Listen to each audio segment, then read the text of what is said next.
perubahan lingkungan.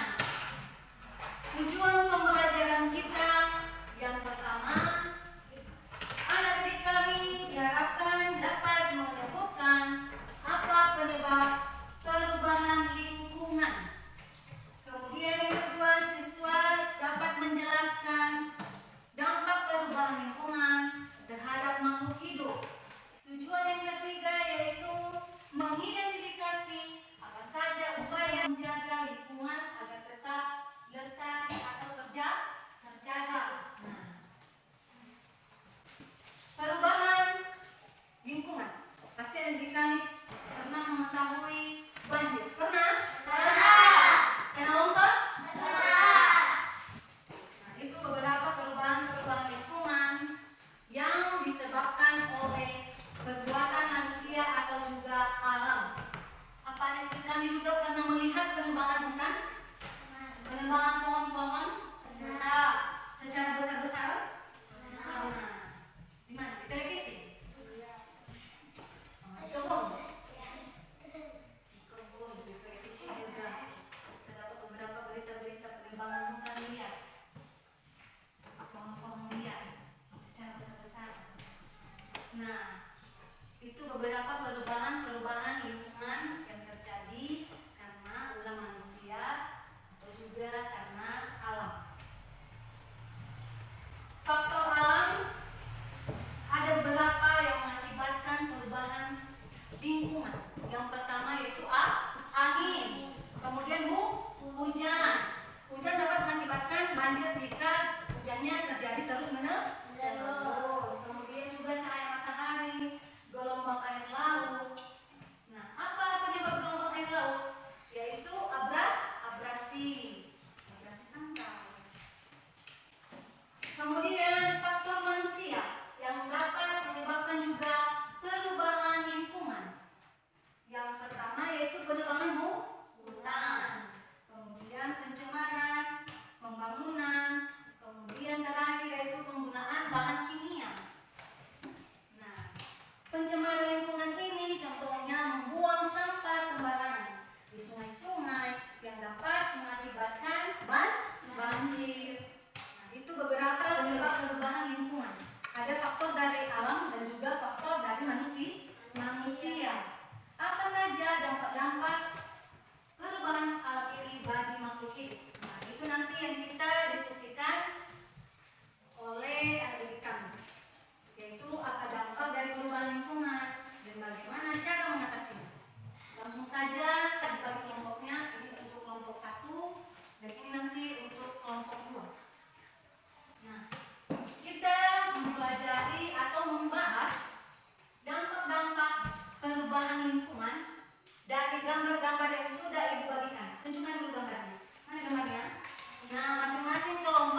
implementasinya dan juga apa dampaknya bagi makhluk hidup. Makhluk hidup ini seperti manusia, tumbuhan, dan juga hewan. Nah, itu yang disebut makhluk hidup.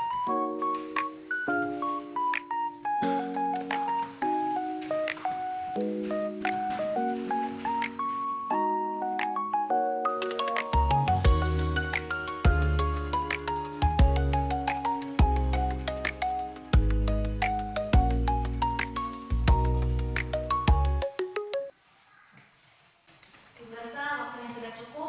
Nanti dijawab ya. Sudah siap?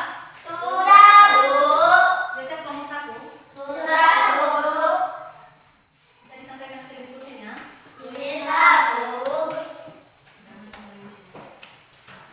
Baik, kelompok 1 silakan disampaikan hasil diskusinya. Dan teman-teman yang lain juga dilakukan nanti ibu tanyakan ya. Untuk kelompok 1 silakan disampaikan hasil diskusinya. Hasil diskusi kelompok 1. Tempat pembuangan sampah limbah. Gambar Berarti gambar kalian termasuk gambar apa? Gambar pembuangan sampah. limbah atau sampah. Nah, itu gambar dari kelompok 1. Kemudian apa yang terjadi pada perubahan lingkungan pembuangan sampah atau limbah itu? Ya. Tempat sungai atau lingkungan yang dipenuhi sampah plastik atau limbah pabrik. Penyebabnya adalah kebiasaan membuang sampah sembarangan dan kurangnya pengolahan limbah yang menyebabkan pencemaran air, tanah, dan udara. Cara mengatasi: membuang sampah pada tempatnya. Ya. Kemudian dampak pada makhluk hidup. Dampak pada makhluk hidup ikan-ikan mati, terumbu-karang rusak. Iya, tepuk tangan untuk kelompok 1. Bagus ya. Diskusi kelompok 1 ini sangat luar biasa. Dapat mengamati gambar dari pertama yang ibu bagikan, yaitu gambar pembuangan sampah atau limbah secara sembarangan.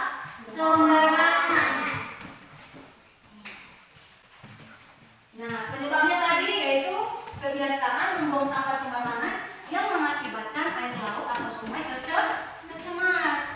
Bagaimana cara mengatasinya tadi kelompok 1?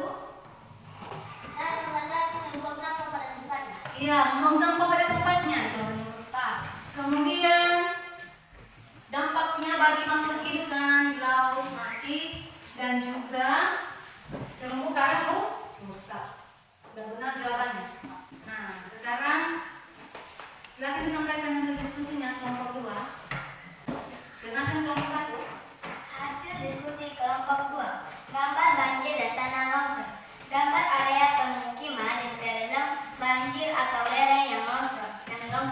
Penyebabnya bisa karena penebangan pohon, pembangunan di daerah rawan, serta curah hujan tinggi akibat perubahan iklim atau faktor alam.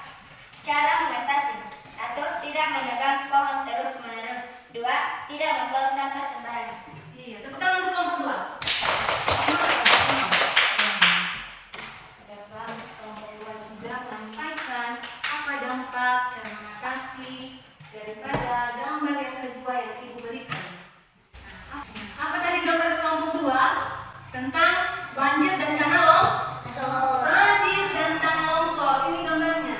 Ini gambar banjir dan ini tanah longsor. Nah, gambar banjir. Banjirnya itu dapat merendam daripada rumah warga. Kemudian tanah longsor dapat menimbun rumah warga. Nah, ini dapat menghilangkan nyawa seseorang. Kemudian kehilangan harta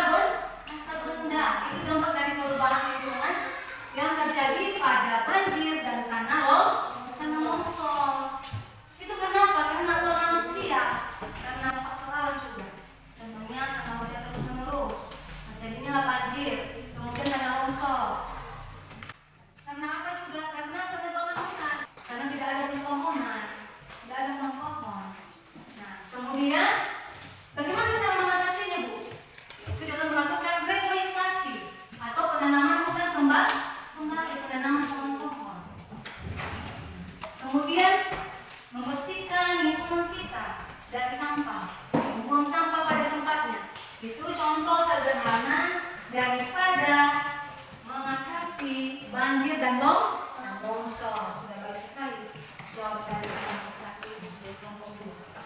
Nah, sepertinya adik kami sudah mengerti dan membedakan serta mengidentifikasi daripada perubahan alam, perubahan lingkungan sekitar. Sekarang mari kita simpulkan materi pada hari ini. Perubahan lingkungan dapat disebabkan oleh faktor alam. Apa saja tadi? Yaitu angin, kemudian hujan, hijau, cahaya matahari, dan terakhir gelombang air laut. Kemudian faktor yang kedua yaitu manusia, karena aktivitas manusia dan juga tidak menjaga kelestarian lingkungan. Kemudian perubahan ini sangat berdampak bagi makhluk hidup, baik itu manusia, tumbuhan, dan hewan. Nah, itu daripada kesimpulan materi hari ini. Oleh karena itu, adik kami sangat penting menjaga lingkungan kita daripada sampah dan juga tidak membangunkan secara sembarangan atau berpohonan agar lingkungan kita tetap terjaga dan terlestarikan. Demikian saja hari ini. Silakan ditulis tugasnya. Sekarang tulis tugasnya. Nah, Ibu mau memberikan tugas yaitu adik kami membuat laporan sederhana tentang perubahan lingkungan sekitar masing-masing. Yaitu membuat laporan sederhana tentang perubahan lingkungan di sekitar kalian. Membuat laporan perubahan lingkungan di sekitar kalian. Oke, itu tugas di rumah. Sebelum Ibu mengakhiri pembelajaran, Ibu mau menanyakan, mengapa lingkungan kita harus terjaga kelestarian?